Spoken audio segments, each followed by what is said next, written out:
C'est vraiment la toute première affaire judiciaire que nous avons récupérée, qui fait référence à un attentat assez ancien, qui est celui du drugstore Publicis par le terroriste Carlos. Nous n'avons pas récupéré tellement d'objets, mais plutôt des éléments papier, beaucoup de classeurs, beaucoup d'éléments qui ont pu servir à l'enquête.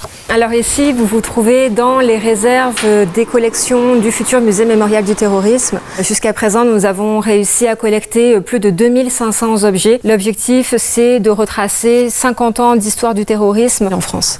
Un objet qui est extrêmement important pour nous, c'est un don également qui nous a été fait il y a quelques années. C'est une guitare inachevée qui nous a été donnée par la famille de Romain. Romain, en fait, c'est un luthier qui exerçait rue des Gâtines et qui fait partie des victimes des attentats du 13 novembre 2015 et qui était au Bataclan ce soir-là. Ce sont vraiment les parents et la sœur de Romain qui sont venus nous en faire don. Ça faisait partie des guitares qu'il était en train de fabriquer. Contrairement au scellé judiciaire, le don, il porte une histoire très forte. Les gens ont un objet. Parfois, ça peut aussi être quelque chose de difficile de se séparer d'un objet. Et ils savent qu'ici, cet objet sera très bien conservé et surtout que la mémoire des disparus sera conservée. Le musée mémorial a une véritable politique d'achat. Il y a notamment un achat qui a été très important, qui est un ensemble de plus de 300 dessins qui ont été réalisés par la aquarelliste reporter Noël Ehrenschmidt, qui a suivi l'intégralité du procès des attentats du 13 novembre 2015. C'est une artiste qui est ambidextre.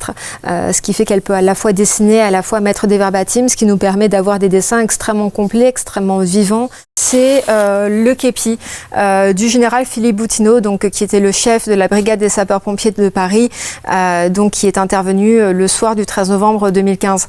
Lorsqu'on parle de l'histoire du terrorisme, bien sûr nous parlons des victimes, des rescapés, mais c'est également très important pour nous de parler de ceux qui œuvrent dans la lutte contre le terrorisme, et c'est une façon aussi de leur rendre hommage et de parler de l'action qu'ils ont pu mener, et notamment le travail de la BSPP le soir du 13 novembre 2015 qui a permis de sauver de très nombreuses vies. Ce que vous avez ici, c'est le menu ardoise qui se trouvait sur la terrasse du restaurant La Belle Équipe, donc qui fait partie des restaurants qui ont été attaqués le soir du 13 novembre 2015. Il faut se dire qu'on est sur un menu ardoise qui dépasse pas 1 mètre, 1,50 m, et donc d'avoir tous ces impacts de Kalachnikov, ça vous rappelle un petit peu la violence de ce qu'a pu être l'attaque de ce soir-là.